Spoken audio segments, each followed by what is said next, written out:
Om Namo Narayana, Jai Swaminarayan, Namaste, welcome back. Today we are reading the Mudgala Upanishad, translated by the great Dr. A.G. Krishna Warrior, who translated so many of these.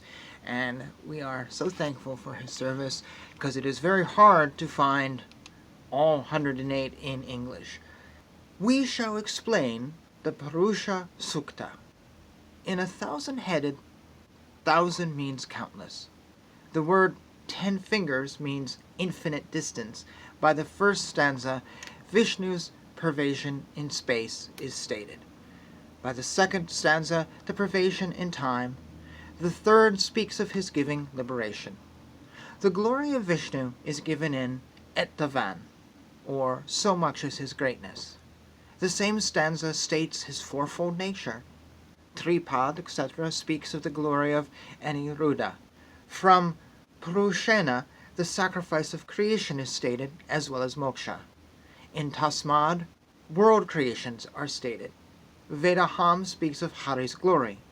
By Yajnana is stated the end of creation and liberation. One who knows it becomes liberated. In the Mudgalopanishad, the greatness of the Purusha Sukta has been stated in detail. Vasudeva instructed the knowledge of Bhagavan to Indra, again imparted to the humble Indra the great mystery with two sections of the Purusha Sukta. These two are: the Purusha described above gave up the object which was beyond the scope of name and form, hard for worldly people to understand, and took a form with 1,000 parts and capable of giving moksha on sight, for uplifting the suffering devas and others. In that form, pervading the world, he was beyond it by an infinite distance. This Narayana was the past, present, and future, and was the giver of moksha to all. He is greater than the greatest, none is greater than he. He made himself into 4 parts, with 3 of them existing in the heavens. By the 4th, the Aniruddha, 4 of Narayana, all worlds have come to be. This part of Narayana created matter for making the worlds, while Prakriti stands for the 4-faced Brahman. In full form, the latter did not know the work of creation. This Aniruddha Narayana told him. Brahman, meditate upon your organs as the sacrifice, the firm body of the sheaths as the oblation, me as Agni. The spring season as ghee, summer as fuel, autumn as the 6 tastes of food, and make the offering in Agni and touch the body. This will make the body strong like a diamond. Thence will appear the products like animals and the world of unmoving and moving things. It must be understood that the manner of liberation is stated from the combination of Jiva and Paramatman. Whoever knows this creation and liberation lives a full life. The single God becoming many. Unborn is born as many. The Advaryas worship him as Agni.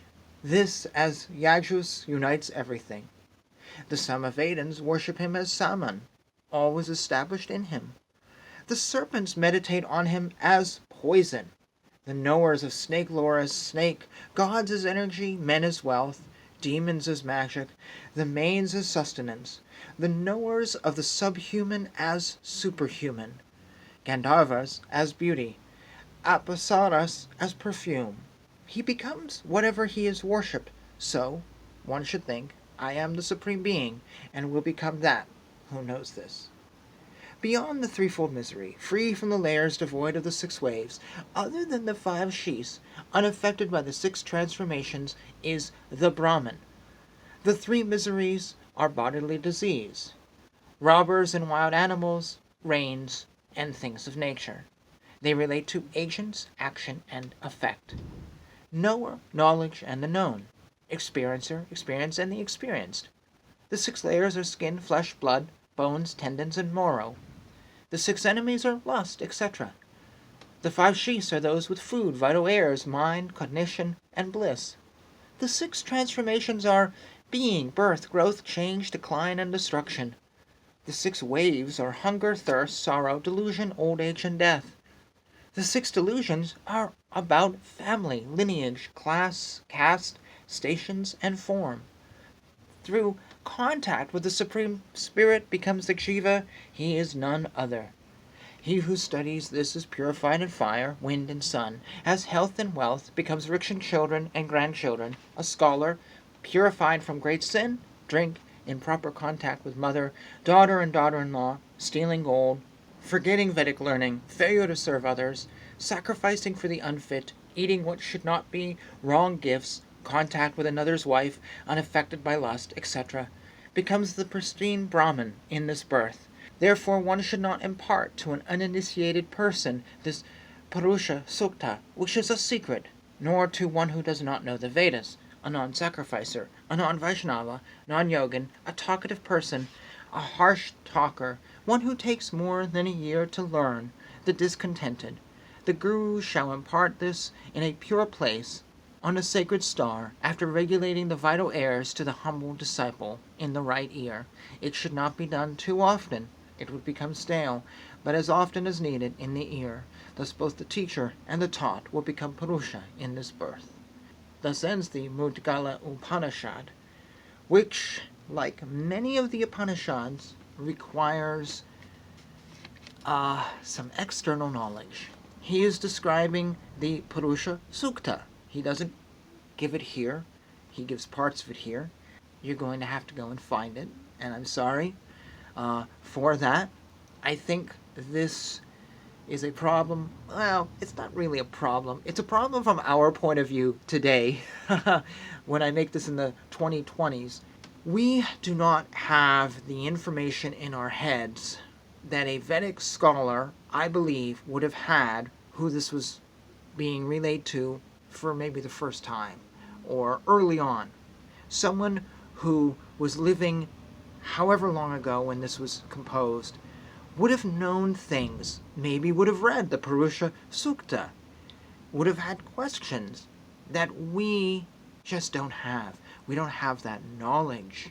And even those of us who come to these scriptures and try to learn them probably will still have gaps that someone 2,000 years ago may not have had.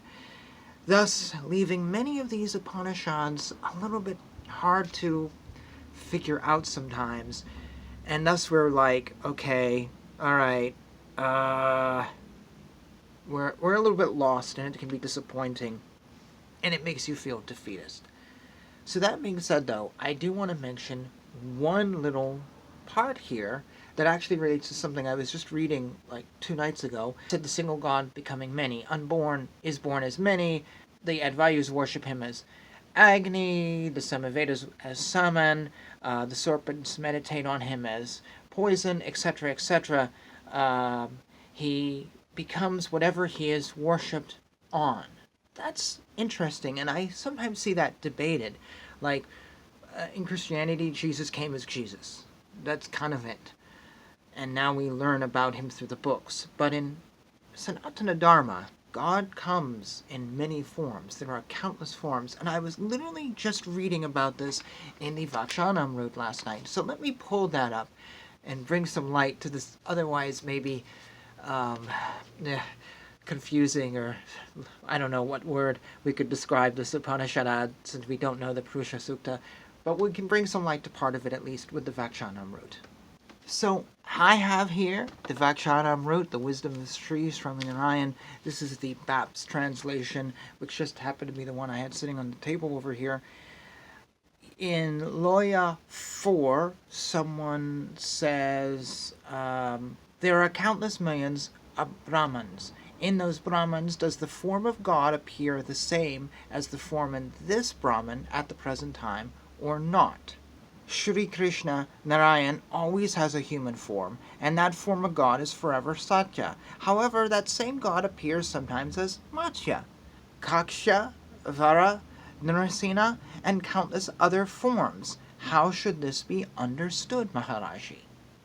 And then Maharaji, Swaminarayan, replies, the form of God is always the same.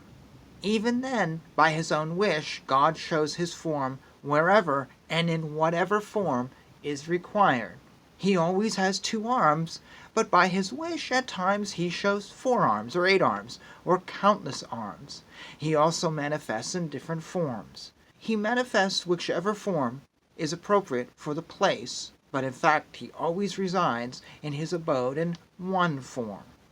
So to return to the Upanishad, we have the phrase that the single God becomes many. All these groups worship him in different forms.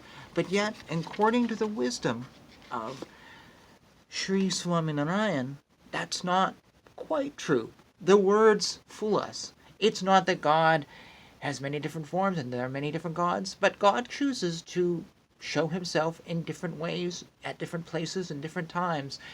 I've read elsewhere that God manifests in the form that works best for us. And who knows what that may be.